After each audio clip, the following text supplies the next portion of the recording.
என் கையில் பாருங்கள் 2 பாத்திரம் இருக்குது. இது நல்ல பளபளன்னு அழகான ஷேப்பில் கண் கவர்ற மாதிரி இந்த பாத்திரம் இருக்குது. இது பெரிய பளபளன்னு இல்லை, கண் கவர்ற மாதிரி, ஷேப்பு கூட ரொம்ப விரும்பத்தக்கிற மாதிரி இல்லை, வத்தலும் தொத்தலுமா ஓட்டை உடசலமாக இருக்குது.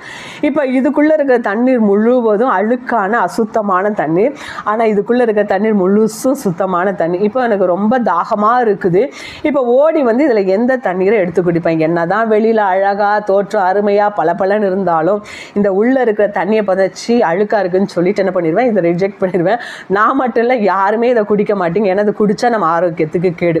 ஒருவேளை வெளியில் பளபளன்னு அழகு இல்லாமல் இருக்கலாம், ஆனால் உள்ளே இருக்கிற அந்த சுத்தமான தண்ணீர் என்ன பண்ணி என் தாகத்தை தீர்க்கும், எனக்கு ஆரோக்கியத்தை கொடுக்கும். நான் என்ன பண்ணுவேன்? எடுத்து குடிச்சிடுவேன். இது பாருங்க இப்படி அழுக்காக இருக்குது. ஸோ இதை என்ன பண்ணுவோம்? நம்ம ரிஜெக்ட் பண்ணுவோம். மனுஷி நானே என்ன பண்ணுகிறேன்? பாத்திரத்தினுடைய வெளித்தோற்றத்தை பார்க்கல, அந்த பாத்திரத்தில் உள்ள தண்ணீருடைய தன்மையை பார்த்தேன். அந்த சுத்தமான தண்ணீரை தான் என்ன பண்ணி எடுத்து குடிச்சு, அசுத்தமான தண்ணீரை ஒருபோதும் நம்ம எடுத்து குடிக்க மாட்டோம். இப்போ நம்முடைய தேவன் நம்முடைய இருதயத்துடைய உள்ளந்திரியங்களை ஆராய்ந்து அறிகிறவராம். இப்போ நம்ம வெளித்தோற்றத்தில் இருக்கிற நம்முடைய படிப்பு, அழகு, பணம், இதை ஒரு நாளும் பார்த்து நம்மளை அங்கீகரிக்கிற நம்முடைய தேவன் கிடையாது. எனக்கு அழகு இருக்குது, படிப்பு இருக்குது, இன்றைக்கி எனக்கு பணம் இருக்குது, அதனால நான் ஆண்டவரை அங்கீகரிச்சோன்னு தயவு செய்து நினைக்காதீங்க. உள்ளுக்குள்ளே இருக்க இருதயத்தை பார்க்குறேன். இருதயம் சுத்தமாக இருக்குதா? அதில் இன்றைக்கு மற்றவர்களை நேசிக்கக்கூடிய சுவாபம் இருக்குதா? அந்த இருதயம் அன்புள்ள இருதயமாக இருக்குதா? அது ஆண்டவர் பிரியப்படுகிறபடியான இருதயமாக இருக்குதான்னு சொல்லி தான் பார்க்குறார்.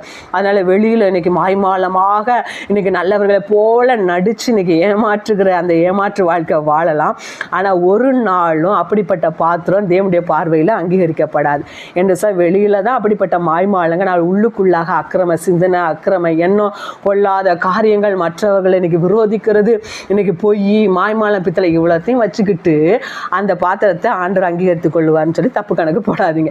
ஆனால் வெளியில் ஒரு வேளை பார்க்கும்போது இன்றைக்கி நமக்கு படிப்பு, அழகு, பணம் இல்லாமல் இருக்கலாம்.